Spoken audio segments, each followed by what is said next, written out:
Hey guys, it's me again and I'm back with another video. Today we're going to ask the question, who's currently the best center in the NBA? And if you're not a casual, there's probably one of two names that instantly comes to mind. You're either thinking about Nikola Jokic or Joel Embiid.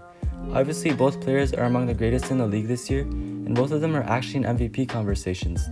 These two guys have literally revived the center position, and what makes it really interesting is even though they're two of the best at their position, they've got very different playstyles and strengths. So to make things simple, I'm going to give each player a grade on 6 different categories, and we'll see who's the best from there. Okay guys, without further ado, let's get right into the video. Here's an introduction to the players if y'all don't already know. I'm going to make this quick as possible. First of all, we got Nikola Jokic, standing at 6'11", 284 pounds. They call this man the Joker, and through 16 games, he's averaging 25.8 points, 12 rebounds, and 9.6 assists, with 56% field goal and 35% from the three. Big man coming all the way from Serbia.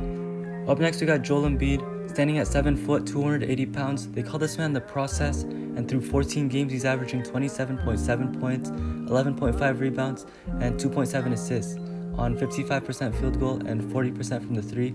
Yeah, big man from Cameroon. Okay, now onto the real video. The first category I'm going to use to compare these players will be on their shooting/finishing, and I'll start off with Nikola Jokic. He's always been a great shooter overall, especially for his position, though this year his numbers have taken a step down compared to previous years. He's still a good shooter, and his numbers from the mid-range have dipped down a little bit, for example, shooting 56%, and his percentage beyond the arc is 34%, which is great for a center. Obviously a great post shooter and a free throw shooter as well, shooting 84% at the line through 100 attempts so far this season. We all know this, Nikola Jokic is a good shooter, and he's been a proven shooter for a while now, so I'll give him an 8.1 out of 10. Moving on to Joel Embiid, and it's quite the different story with him. Nobody's really ever considered him as a good shooter. However, this year, things have drastically changed. He's currently shooting 40% from beyond the arc this year, which is absolutely insane, honestly. Embiid also has an impressive hook shot that he often goes to when he's in the paint, shooting 71% with it. So yeah, it's kind of like a signature move. He's also got his mid-range and free throw going for him this year, and always been a monster finishing at the rim. So I think he's going to maintain these shooting numbers for the rest of the year.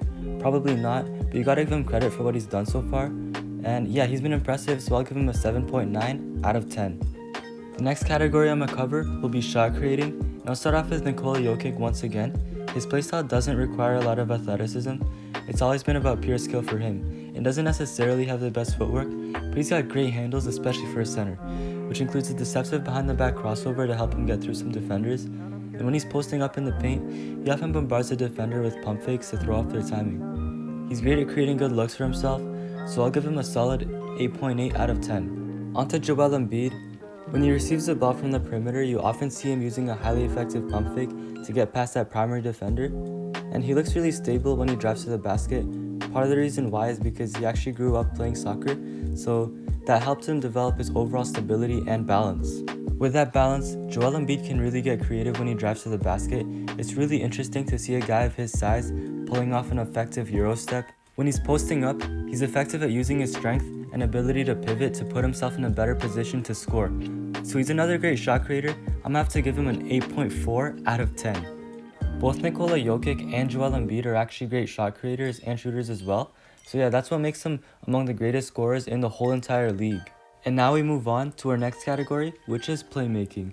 We all know that Nikola Jokic is one of the greatest passing big men of all time. We often see him setting up at the point where he can quickly react to players cutting to the basket. On top of that, we've seen this guy dish out half-court passes as if he were an NFL quarterback. The Denver Broncos even had a funny tweet saying like, oh, Nikola Jokic could replace their own quarterback or something. I'm not really sure. But yeah, Nikola Jokic's averaging 10 assists this year as a center, which is insane. And Denver relies on Jokic's playmaking as well, as Jokic has an assist percentage of 46.6% this year.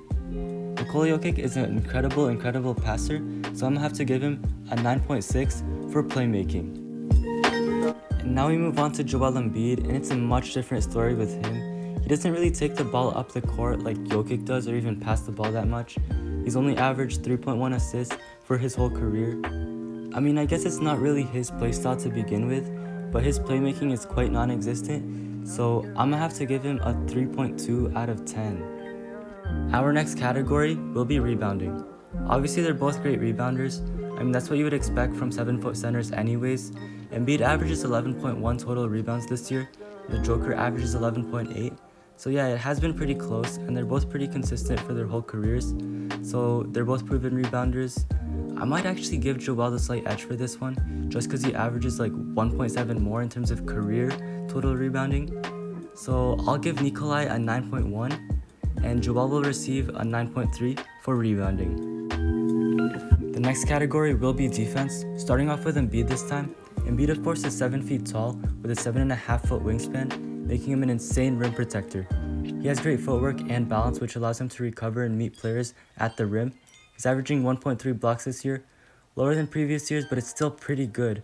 He mostly works in the paint, and I don't really care that much about perimeter defense for centers anyways. Again though, one of the best rim protectors and guarding the paint, he gets a sensational 9.3 for defense. And now we're back to the Joker.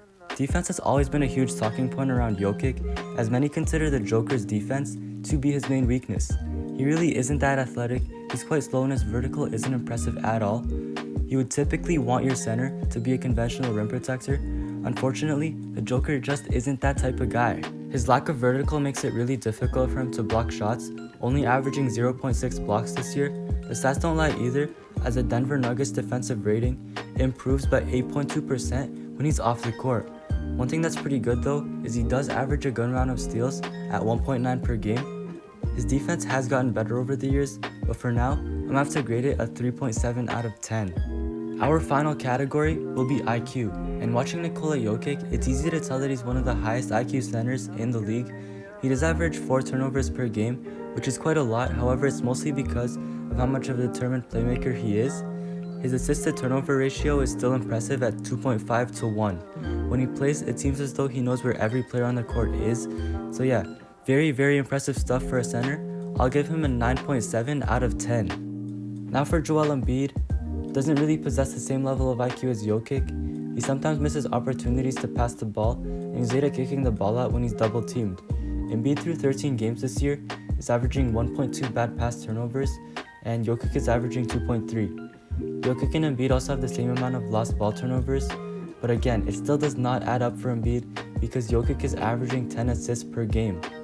So yeah, it's not looking very good. Joel Embiid gets a 6.6 out of 10 for IQ. That's about it for the categories. Joel Embiid finishes with a score of 44.7 and Nikolai wins it with 49. It was pretty close until the end.